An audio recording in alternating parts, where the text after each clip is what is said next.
సోమిరెడ్డి గారు. అధ్యక్ష, ధన్యవాదాలు అధ్యక్ష.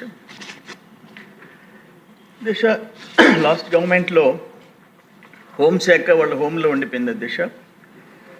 తాడేపల్లి ప్యాలెస్లో, ఎల్హంకా ప్యాలెస్లో, లోటస్ పాండ్లో ఉండిపోయింది అధ్యక్ష. వాళ్ళ ఆ పోలీస్ చట్టాలు వైసీపీ నాయకుల కాళ్ళ కింద, బూట్ల కింద నలిగిపోయినాయి అధ్యక్ష.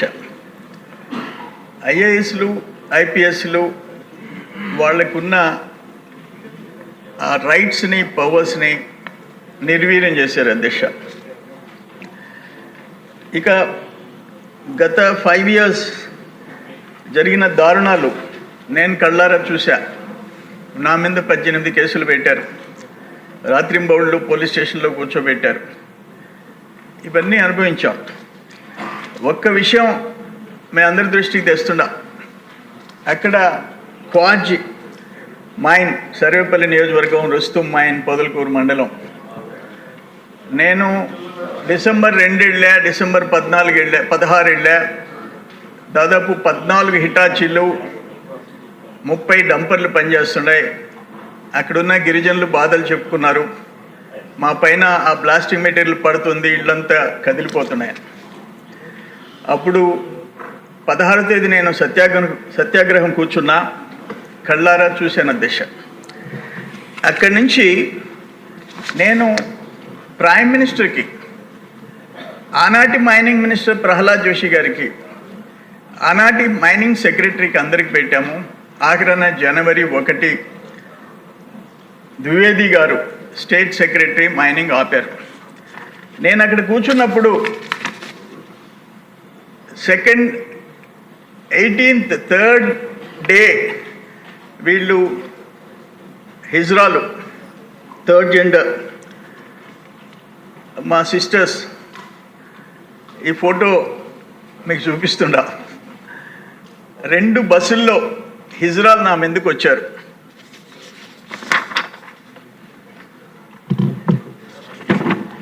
తర్వాత మా వాళ్ళు ఒక 400 మంది, 2 బస్సుల్లో హిజ్రాలు, 2 బస్సుల్లో రౌడీలు, 400-500 మంది మా వాళ్ళు ఉండేందువల్ల భయపడి ఆఖరాన్ని నాకు ముద్దులు పెట్టి వెళ్ళిపోయినారు. ఎవరు? మా సిస్టర్స్. అధ్యక్ష, 17వ తేదీ మేము ఆ రుస్తుం మైన్లో పబ్లిక్గా మెట్ట మధ్యాహ్నం గోడౌన్లో ఉన్న బ్లాస్టింగ్ మెటీరియల్, హోమ్ మినిస్టర్ గారు చూడాల, ఈ బ్లాస్టింగ్ మెటీరియల్ ఒక గోడౌన్ నిండా ఇల్లీగల్గా ఉంటే అవి మీడియాకి చూపించాం.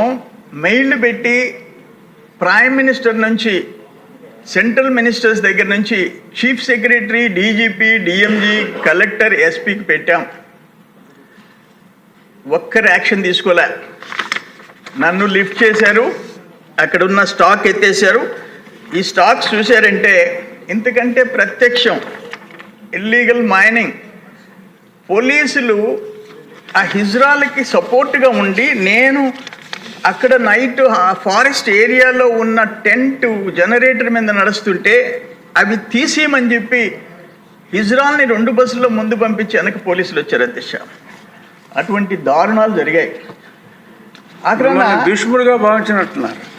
ఆఖరణ కలెక్టర్ గారు ఈరోజు ఎంత మౌనంగా ఉండిపోయినా అంటే, నేను చెప్తుంటే, సార్ నేను యంగ్ ఆఫీసర్ సార్ అన్నాడు.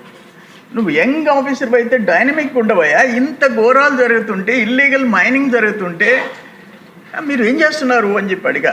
ఇప్పుడు ఆయన ఐజీ రిజిస్ట్రేషన్స్ అక్కడ ఏం చేస్తున్నాడో నాకు తెలీదు. ఇది 30 అడుగులు ఇల్లీగల్గా తవ్వేసిన క్వార్జ్ మైన్.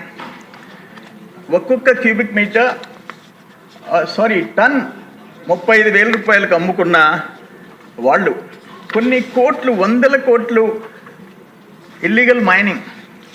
నేను ఒక్కడనే జిల్లాలో ఆ సత్యాగ్రహం చేసి ప్రైమ్ మినిస్టర్ తీసుకోపోయి అక్కడి నుంచి డైరెక్షన్స్ వచ్చిన తర్వాత ఆగింది తప్ప సిలికా కానీ క్వార్జ్ కానీ ఎక్కడ ఆగలేదు అధ్యక్ష.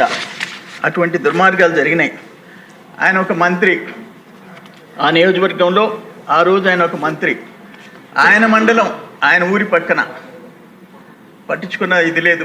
మా మీదకి రౌడీల్ని 2 బస్సుల్లో రౌడీల్ని 2 బస్సుల్లో హిజ్రాల్ని పంపించినారు. ఘోరమైన పరిస్థితులు మేము చూసాం. నేనేమంటానంటే సొంత చిన్నాన్ని గొడ్డలతో నరికి గుండెపోటు అని చెప్పిన ఆనాటి వ్యక్తి. అవన్నీ నారాసుర చరిత్రను రాసి నమ్మి ఆయన అధికారంలోకి వచ్చే అవకాశం వచ్చింది. చంద్రబాబు నాయుడు గారి దొడ్లో పింక్ డైమండ్ ఉంది. నేను అందుకే అప్పుడప్పుడు చెప్తుంటా, ఒక రకంగా మా నాయకుడు సాఫ్ట్గా పోవటం, ఆ రోజు ఒక ఎస్పీని పంపించి ఒక ఐపీఎస్ ఆఫీసర్ని పంపించి పట్టుకొని వచ్చి ఎక్కడుందో చూపించు పింక్ డైమండ్, లేకపోతే ఎత్తి లోపలేసు. ఆఖరనా ఆడ ధర్మారెడ్డి అసలు పింక్ డైమండ్ అనేది లేదని చెప్పింది విన్నాం. వివేకానంద రెడ్డిని మర్డర్ చేసి ఈ రోజుకి ఆయన కుమార్తె, మీ చెల్లెలు, ఆయన చెల్లెలు ఢిల్లీ దాకా కోర్టు చుట్టూ తిరగాల్సిన పరిస్థితి ఏర్పడింది. 2 చెల్లెళ్ళు ఉంటే 2 చెల్లెళ్ళు మాకు న్యాయం చేయండి, మాకు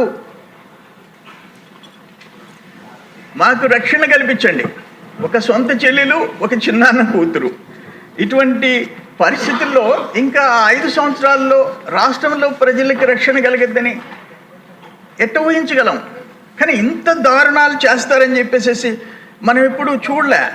ఇప్పుడు మా దగ్గర వెంకటాచలం సర్వేపల్లి కాన్స్టిట్యున్సీలో ఒక సబ్ ఇన్స్పెక్టర్ ఒక ఉదయగిరి నారాయణని లాకప్ డెత్ చేస్తే నేను ఢిల్లీకి పోయి ఎస్సీ కమిషన్ వాళ్ళు తీసుకొని వచ్చి అక్కడ ఆ భార్య ఈరోజు ఉద్యోగం చేస్తుంది. కరుణాకర్ ఆత్మహత్య చేసుకొని లెటర్ రాసి కావల్లో చనిపోతే నేను ఎస్సీ కమిషన్కి రిప్రజెంట్ చేసి ఈరోజు అమ్మాయి ఉద్యోగం చేస్తుంది. ఆ కరుణాకర్ ఆత్మహత్య చేసుకున్నప్పుడు లెటర్ రాసి వైసీపీ నాయకుల పేర్లు చెప్పి చనిపోతే ఆ భార్యని పరామర్శించేదానికి మా యువ నాయకుడు లోకేష్ బాబు గారు వస్తే మేమందరం ఆయనతో కూడా రోడ్లో నడిచిపోయినామని మా అందరి మీద కేసులు పెట్టే పరిస్థితి వచ్చింది అధ్యక్ష.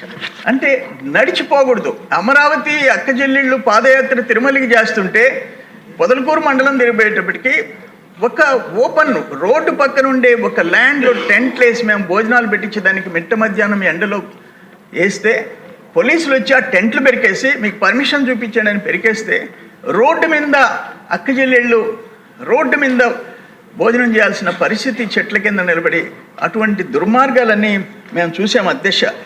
ఇది ఒకసారి ఒక ఇల్లీగల్ మైనింగ్లో, ఇంకొకటి గ్రావెల్, సర్వేపల్లి రిజర్వాయర్లో విపరీతంగా గ్రావెల్ ఎత్తేస్తున్నారు వితౌట్ పర్మిట్. మా వాళ్ళు 10 మంది పోయి ఆ మెజర్ చేసి దానికి ఎంత లోతు ఎంతని టేప్ ఎత్తుకోపోతే వాళ్ళ మీద దాడి చేసి వాళ్ళ మీద రౌడీ షీట్లు ఓపెన్ చేసిన పరిస్థితి. ఆఖరాన మేము సమాచార చట్టం కింద ఆర్టీఐ కింద పెడితే ఎవరి మీద ఉన్నాయి పర్మిట్లు? మాగుంట శ్రీనివాసురెడ్డి ఒంగోలు ఎంపీ మీద కూడా పర్మిట్లు తీసుకొని ఆయన ఫోర్జరీ సంతకాలు పెడితే ఈరోజు విచారణ జరుగుతుంది అధ్యక్ష. ఇటువంటి ఘోరాలు నేరాలు మనం ఎప్పుడు చూడలే. ఆ కరిముల్లా ఉదయగిరి నారాయణని చంపేసిన కాక అంటే అతనికి ఆ రోజు కోవిడ్ నడుస్తుంది, ఎవరనే చూడ్డు.